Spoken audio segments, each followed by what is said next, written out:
Bienvenue sur l'Onironaute, le podcast qui explore nos capacités cérébrales et oniriques. Moi, c'est Pierrot, auteur de morceaux de blog, de livres jeunesse, animateur d'ateliers d'écriture avec des personnes cérébraux lésées et surtout chercheur et auteur en hypnose ludique, fictionnelle, narrative, bref. Parfois, j'ai envie de hacker la fonction lis tout de mon cerveau. J'en ai marre de lire la composition des boîtes de céréales ou les consignes à tenir en cas d'incendie. J'en ai marre aussi de me sentir obligé de finir un bouquin qui me lourde. Mais pourquoi on devrait toujours aller vraiment jusqu'à la fin de la dernière page ? Notre cerveau a des automatismes, la lecture en est un, et dès qu'on voit un ensemble de lettres, on essaie d'en extraire du sens. On ne peut pas faire autrement. D'ailleurs, peut-être tu as déjà fait la remarque à l'étranger, dans un pays dont tu ne comprends pas la langue, de t'être senti bien, l'esprit léger, détendu. En fait, quand le cerveau il lâche l'affaire, il arrête d'essayer de lire, on se sent bien. C'est aussi un peu ce qui se passe quand on est en pleine nature, on s'en rend pas compte, mais des fois on se sent bien juste parce que notre cerveau il a moins de trucs à lire et que c'est apaisant et que c'est reposant. La capacité cérébrale de lire, qui est une bonne chose, on est d'accord, c'est quand même à peu près au moment où on sait lire qu'on commence à stocker des souvenirs dans notre mémoire, vers 5 ou 6 ans, c'est un petit peu important dans l'existence. Eh bien cette fonction, elle est jamais remise en cause, elle n'est jamais vraiment optimisée non plus. À quand remonte votre dernière mise à jour de votre application lecture ? Alors la bonne nouvelle, c'est qu'elle se met à jour à chaque fois que vous lisez un truc de qualité qui vous apporte vraiment des choses. Mais vous en êtes à quelle version ? À la 4.12 ? À la 4.13 ? Vous avez dû choper plein de virus ? Blague à part, c'est souvent intéressant de comparer les fonctions cérébrales à des logiciels. Ça permet de se rendre compte qu'il pourrait nous manquer des petits programmes qui nous seraient très utiles ou qu'on n'en utilise pas assez d'autres. Ça nous rappelle aussi qu'on est tous optimisables, mais ça, c'est une autre histoire. Alors, l'application lecture, si vous savez ce que veut dire le sigle UHT, ben vous l'avez tous. La pub, par exemple, la plus visuelle et crétine des pubs, elle a besoin de votre fonction lecture, rien que pour le nom de la marque ou du produit, par exemple. Même s'ils utilisent beaucoup les images, une image, aussi impressionnante soit-elle, est toujours accompagnée d'un petit item textuel. Et de l'autre côté de la connaissance, à l'autre extrême, votre fonction lecture est aussi indispensable. Le plus profond et captivant des ouvrages a besoin de cette fonction, sinon ça n'a pas de sens. Si personne peut lire vos recherches, à quoi ça sert ?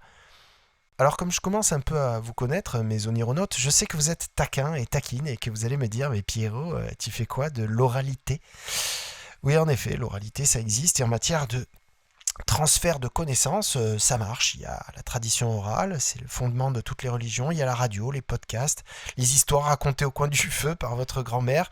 Bon, il n'empêche que l'oralité, c'est un thème super vaste qu'on va pas aborder ici, sinon le podcast il va faire 17 heures et en plus ça change rien sur ce que j'ai dit avant. La fonction lire est centrale dans notre rapport au monde et c'est très dur de la désactiver. Quoi ? Désactiver la fonction lecture. Là, en général, tu as un message d'erreur de ton système d'exploitation cérébrale. Êtes-vous vraiment sûr de vouloir faire cela ? Désactiver la fonction lecture, mais pourquoi ? Pourquoi on aurait besoin de plus savoir lire parfois ? Mais comment ça serait mais c'est possible ? Eh bien voilà, je pense qu'on lit trop de trucs qui servent à rien, on lit les tags, on lit les noms de stations alors qu'on n'est même pas sur la ligne et que ça nous sert à rien, on lit les conneries écrites sur les sachets plastiques, on lit les insultes dégueulasses dans les toilettes publiques, on lit les notices, les consignes, les alertes RGPD, les débuts d'articles en preview sur nos agrégateurs de news, tout ça parce que ce type de contenu nous a déjà servi par le passé et serait susceptible de nous resservir peut-être éventuellement un jour. Alors notre cerveau, il lit dans le doute, notre cerveau lit au cas où, on sait jamais, ça pourrait toujours servir. En plus, des fois on se rend compte que ça nous sert à rien, qu'une fois qu'on a lu le truc, c'est dommage. La dernière fois j'ai fini un pavé de 500 pages sur la permaculture, j'ai pas pité une seule ligne de ce bouquin, j'ai mis 2 ans à le finir, et à la fin, qu'est-ce que j'ai retenu ? Rien du tout. Est-ce que j'aurais dû m'arrêter à la moitié ? Sans doute. Est-ce que j'ai réussi à m'arrêter ? Non. Alors ensuite, il faut dire que ce que va nous apporter la lecture, ça dépend beaucoup de l'intention, de la finalité. Dans une conférence, Mike Horn, le type qui a fait le tour du monde à pied en suivant la ligne de l'équateur et plein d'autres trucs de fou, raconte qu'à 18 piges, quand il est rentré dans les forces spéciales sud-africaines, on lui a donné des piles de livres à lire pour survivre en milieu hostile.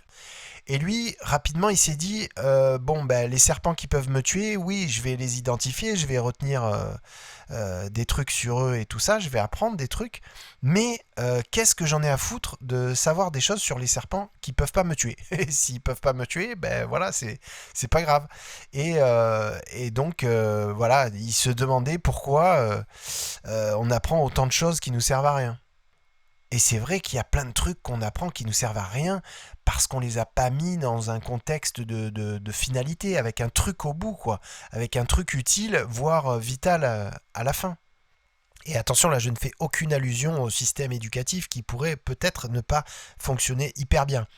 N'y voyez aucune critique de la Grande Muette. Parce que c'est comme ça qu'on Ah non, c'est l'armée qu'on appelle la Grande Muette. Je les confonds tous les deux, c'est pas grave. Ça nous montre que ce qui est déterminant dans la prise d'information, c'est la finalité. Lire quelque chose avec une intention, un objectif, c'est absolument décisif. Si on a vraiment envie d'apprendre quelque chose et qu'un bouquin rassemble à peu près tout ce qui nous est nécessaire de savoir sur ce sujet, alors on va le lire, mais 3 fois, on va corner les pages, on va mettre des marque-pages, on va mettre du stabilo, du crayon, il va prendre de la vie, quoi, le bouquin. Si on a vraiment besoin de faire un exposé sur les pyramides de Khéops, on va pas la lire pareil, la page Wikipédia, que si on a tapé article au hasard et qu'on est tombé sur les pyramides. Si par exemple tu t'es payé un super appareil bien cher mais un peu compliqué, le mode d'emploi tu vas l'attaquer par le début et puis tu vas l'éplucher de long en large. C'est l'intention qui distribue notre attention. Et l'attention, ça vaut de l'or. J'ai pas besoin de vous le rappeler, votre capacité à vous concentrer sur quelque chose, ça vaut de l'or et ça s'échange et ça se monnaie et ça se compile et ça rapporte mais vraiment des milliards. Votre fonction lecture, pour les GAFAM, par exemple, pour ne citer que au passage, c'est comme Jessica Rabbit dans Qui vaut la peau de Roger Rabbit. Ça attire la convoitise. Et si l'attention a autant de valeur, on a tout intérêt à observer comment on la distribue. Non ? Je sais pas. À un moment donné... Et si l'intention détermine notre attention, alors notre capacité à avoir de vraies intentions avant de lire quelque chose a aussi beaucoup de valeur. Et autant... on n'a peut-être pas trop la main sur notre capacité d'attention, on est toujours un peu manipulable, on a des biais cognitifs, et puis ils trouveront toujours des moyens de nous retourner le cerveau. Autant, on peut tout à fait avoir une certaine gestion de nos intentions. Quel est le message essentiel ? Qu'est-ce qui va m'être utile ? Qu'est-ce que ça va m'aider à accomplir ? C'est ce genre de phrase qu'on devrait se dire avant une session lecture. C'est pour ça qu'on nous dit tout le temps que c'est important d'avoir des objectifs. Les objectifs vont nous permettre de sélectionner beaucoup plus rapidement les infos dont on a besoin et de s'en souvenir. Et là, je ne parle pas que de lecture, mais c'est particulièrement vrai en ce qui concerne la lecture. Si tu n'as pas d'objectif, mais c'est la fête du slip. Le cerveau, il prend tout comme ça vient, en se disant que ça servira bien à quelque chose un jour, que pourquoi pas s'intéresser à ça, ça sera peut-être utile dans une autre circonstance, dans une autre vie, avec d'autres gens. Et ça a plein de conséquences. On ne sait plus où on en est, ce qu'on veut, à quoi on sert, on se sent un peu utile à plein de choses, mais vraiment indispensable à rien du tout. Et là, on vit les informations entrantes en mode surcharge, et après on va critiquer l'infobésité, on va pester sur Facebook, le plus souvent dans Facebook. L'intention, et en particulier l'intention de lire, n'est pas seulement la meilleure copine de l'attention, c'est aussi la meilleure copine de la mémoire. Les efforts que vous faites en début de chaîne vont s'avérer super payants à la fin du cycle de circulation de la connaissance. Avant, j'étais comédien pendant quelques années. Il y a un truc que les comédiens connaissent bien, c'est que quand vous bossez un texte pendant 3 mois, vous le savez par cœur, vous faites vos représentations pendant 6 mois, 1 an, et puis vous vous rendez compte, une fois que la pièce est plus en activité, que vous n'avez plus besoin d'interpréter le rôle et les textes qui vont avec, que vous ne vous souvenez plus du tout de votre texte. Mais genre plus du tout. C'est ouf parce qu'avant vous connaissiez des pages et des pages de texte et là vous n'avez plus rien. C'est quand même fou de constater que le cerveau est capable de retenir autant et d'oublier aussi vite. Ça nous montre que le cerveau, si on l'aide un peu, il est très fort pour faire la part des choses entre ce qui peut lui être utile et ce qui ne l'est pas. En fait, l'écueil, c'est de se dire, allez, j'absorbe, au final, ça me servira bien un jour.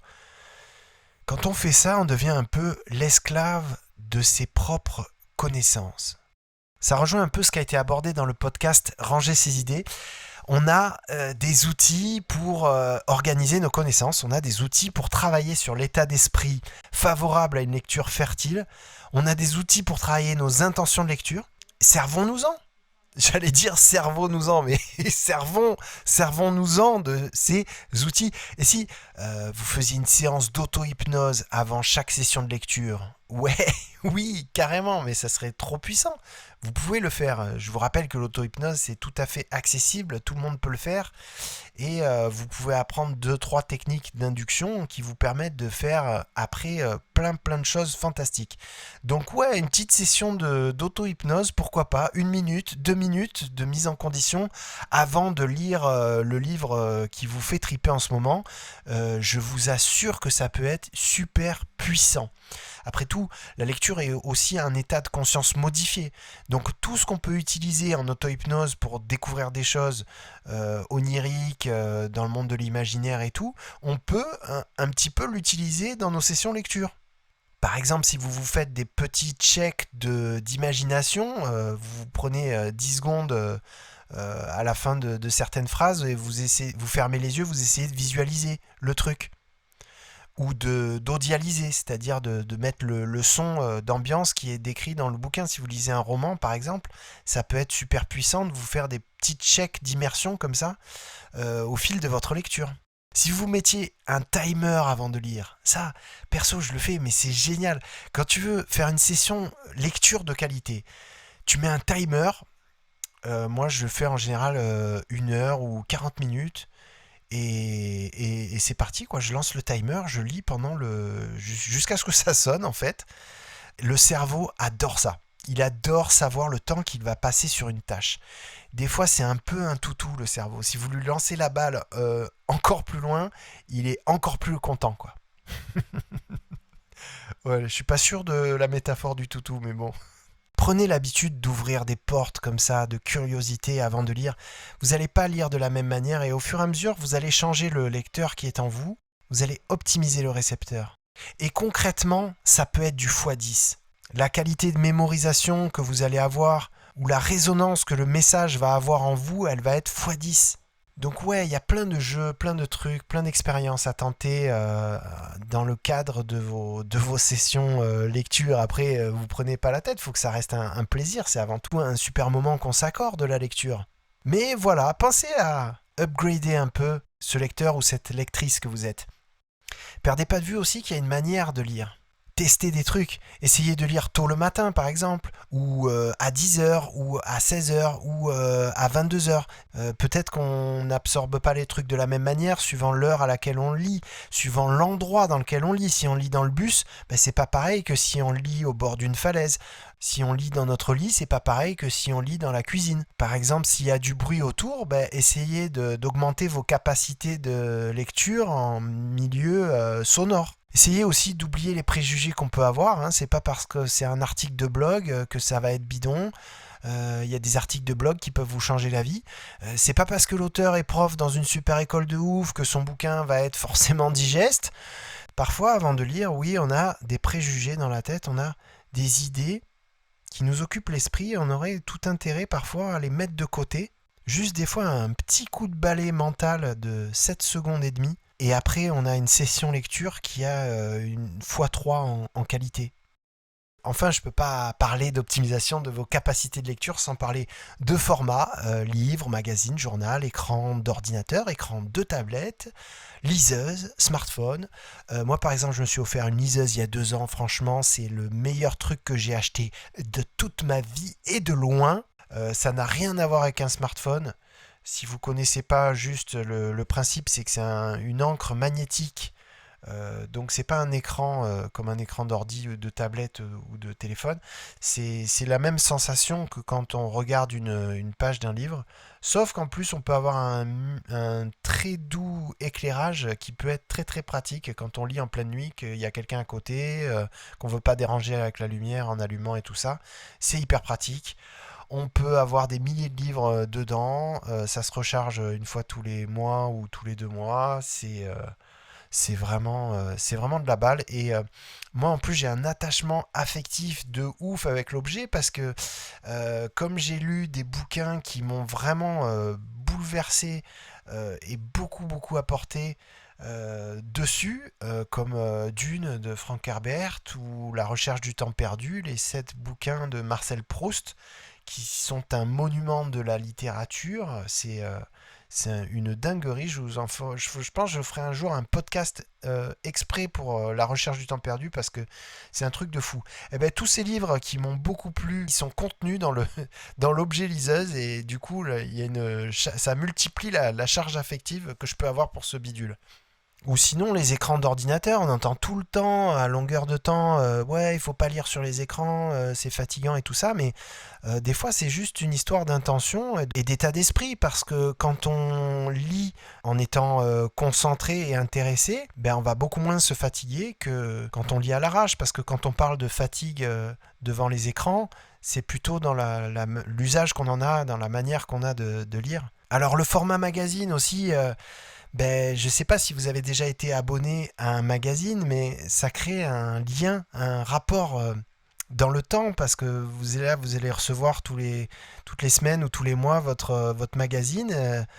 Ben, ça fait un petit rendez-vous et quelque part dans votre cerveau, il ne va pas agencer les informations de la même manière. Ça fait un rapport particulier avec les gens qui ont conçu cette pensée, qui l'ont ordonnée d'une certaine manière. Pareil pour le journal, si vous achetez un journal, que vous vous installez en terrasse d'un café avec un petit soleil qui va vous réchauffer, ben ça ne sera pas aussi la même expérience de lecture. Vous n'allez pas digérer l'article de la même manière. Vous n'allez pas l'inscrire dans votre noosphère de la même manière. La sphère des idées, la noosphère. Et les smartphones aussi, on peut... parfois, lire des choses sur un smartphone, ça peut être très pratique pour de la lecture consciente. La lecture lucide, j'ai envie de dire. Donc voilà, essayez les formats. Par exemple, essayez un format que vous n'avez jamais essayé avant. Ça peut vous faire gagner des points d'expérience. Pour conclure, je dirais qu'au plus on s'implique dans la lecture, au plus on en retire de la valeur. Et qu'à ce jour, on n'a inventé aucune meilleure technologie pour voyager dans le temps. Retrouver. Enfin, je sais pas si ça vous intéresse de voyager dans le temps. Moi, c'est un truc qui me branche bien. Ça n'a pas forcément de rapport, mais... voilà, ça me fait triper. Sur ce, le podcast touche à sa fin. Merci de l'avoir écouté. Je vous recommande vivement d'aller vous inscrire sur la newsletter. Ça s'appelle la lettre de l'Onironaute. Vous retrouverez ça sur onigate.com. C'est mon site où vous retrouverez aussi des articles de qualité, je pense, sur tous ces sujets qui nous passionnent. Laissez-moi aussi des commentaires positifs dans iTunes, dans Google Podcast, dans Spotify, dans ce genre de choses. Ça fait un peu avancer le bordel. Voilà, à bientôt mes amis onironautes, bonne navigation, à la prochaine!